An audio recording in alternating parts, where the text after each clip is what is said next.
How much money have you spent on marketing? Tickets sold. To get people to purchase tickets. It is all on you. You can only use friends and family so much, and then you can't even depend on friends and families to help ask other friends and families to help to support you. So it is a very costly industry. It's not cheap to put on a stage play, and especially if you decide to do it outside of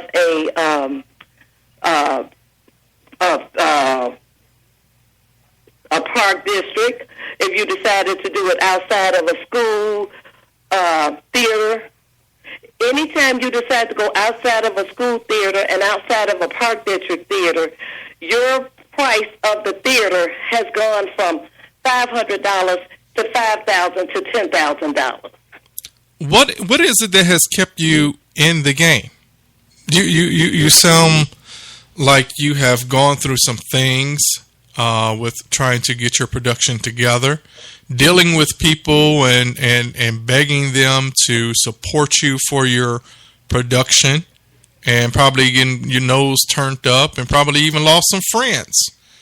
But what is it that has kept you in this to continue on and put another production on and deal with the attitudes and deal with the people who don't want to be a part of, or they just want to be in there just to tell their friends? What is it that has kept you going? Well, what keeps me going is the love of theater. Okay. I actually, when I graduated high school, I wanted to go to school to be a theater major. Okay. However, my mother being a nurse and my father being a police officer, told me they were not sending me to school to act a fool, so I had to pick another job. So you must, that wasn't going to happen. So you must have went to a I've always loved theater, and I knew if it was something that I loved and I wanted to do, that I was going to financially have to do it myself. Okay, so you must have went to a city school. I did. Okay, what school did you go to? Well, I started off at Triton College, but I'm a graduate of Chicago State University. No, high school. Oh, high school, region or high school. West side of Chicago Avenue in Pulaski. Is that school still around? Yeah, so that's the school that I came from, and we had a very big theater company there. And I was going to ask you that. Did your school have drama in it? I was going to ask you, did your school take a part in drama, or did they have drama classes? Okay. I'm sorry, can you repeat that? I was asking, did your high school have drama classes or teach any drama production work at all? Yes, they did. So do you feel that with the new up and coming mayor in the city of Chicago that they need to implement that more into the high schools? Or you know what? Absolutely. I feel that things like that, when you're not a star athlete and when you are not a student, it's things like that that keep you in school. It's the little clubs like that that keeps you in school, because that was the one thing that truly kept me in school. My entire family, my brothers, my sisters, all of them were A students. I was the average student. They would skip home with their report cards every report card pickup day, and my mother would have to ask me for mine. Okay. But there's little things like the pom-pom club, dance club, and theater that kept me interested in high school. Wow. So I think that is a very, and even art. You know, we have some very, very, very talented young people today, and they may not be able to grasp things, you know, the way other people do, but it is certain things that they could do that other people can't. You know, I saw this little boy by the expressway last week, and he drew me out real quick. You know, of course, for a donation, but he couldn't have even been more than 14 years old. Okay. And I asked him why wasn't he in school, and he told me he had got kicked out. And I told him, normally I do not patronize young men this time that should be in school that's not in school, but he has such a talent for it. Okay. that I went ahead and gave them something. But we have to find a way to keep these kids in school and to enhance what they do have. So, what is it that you want the current administration to know about Playwright? If you had a chance to sit down at one of these mayoral debates, because we do cover a lot of these mayoral debates, but they talk about the red light cameras and other things like that, and they talk about school. But the reasoning schools need to stay open is because of playwrights like yourself that are here, are rooted in the city of Chicago. I feel that you guys or ladies need to step up and let the new administration know, hey, I am a prodigy of this school. This is what I do as a living, and this is how I have become successful, instead of you shutting down the schools.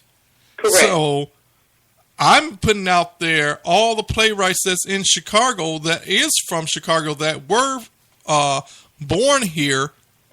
Election time is coming up, February. Do you want Rahm Emanuel back in the office where you start complaining about the red light cameras? Because I don't have children. Only thing I have is to be spending money at Cook Brothers on $5 cases of water that I did not know there was a city tax on. And as a playwright, you want to have good facilities. How about talking to the city council and telling them, hey, let's build a facility for playwrights, where we can have plays, where other cities may have these facilities, instead of going all over the place, instead of a park district or giving your money to a church that really don't give a care and they're all about money. Right. So. And you know what? Quite often it is something to think about, because we never think about the art during the election year. And I do think it's only something that we personally think about when it does begin to affect us. But that is something that playwrights should think about, because we are the ones that's scrambling. Most of us are paying for these events out of our own pocket, and it's quite costly to even do so. Well, it is February 3rd. Election is, February 24th. I'm not a resident of Chicago. I'm from the western suburbs. I am born and raised in Chicago, but I'm putting that out there. Are you live in Chicago right now? No, I'm actually from Chicago. I grew up in the western suburbs, but I'm now in the south suburban area. Oh, okay. So, you can tell all your friends who are in the city, so you guys don't have to go out there and pay big money at South Suburban College or all these other facilities that don't give a care about playwrights. But if you had to do things all over again, what would you do differently? If I had to do things all over again, I would probably follow my heart completely. And what was that?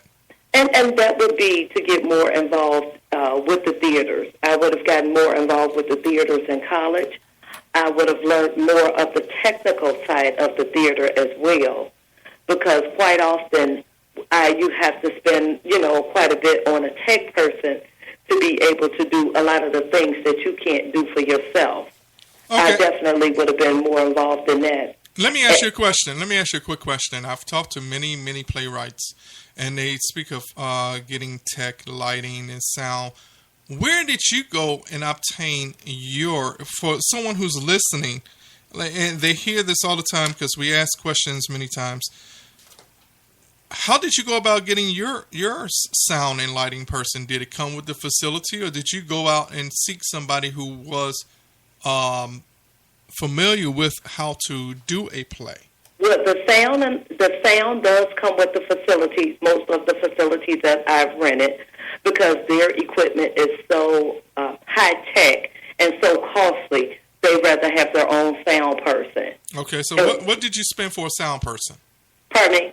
How much did you spend for a sound person? Well, that comes with the package. So your average place to rent is between $5,000 and $10,000. Okay, and that is one of the perks that you get with it. Okay. Now, on the flip side of that, I had to learn how to write a play correctly. And how did you learn how to write a play correctly? Where did you go? I actually went to the Shelley Garrett Playwright event that he had last year that a friend of mine, Victor Gutley, invited me to. Are you talking about we went to that workshop about plays and how to write plays. He specifically pointed out the things that should be in writing a play, like on the first line, where the light should be, when the doorbell should come in. A person that's following should have a script also, and they should be able to see that as they're following your script. You know, the script has to be everything in there, which was, again, coming from the school of hard knocks, I did not know that the first time I ran my play, that each and every last one of those things should be in there. For some reason, I thought that we would be doing it ourselves, and we didn't.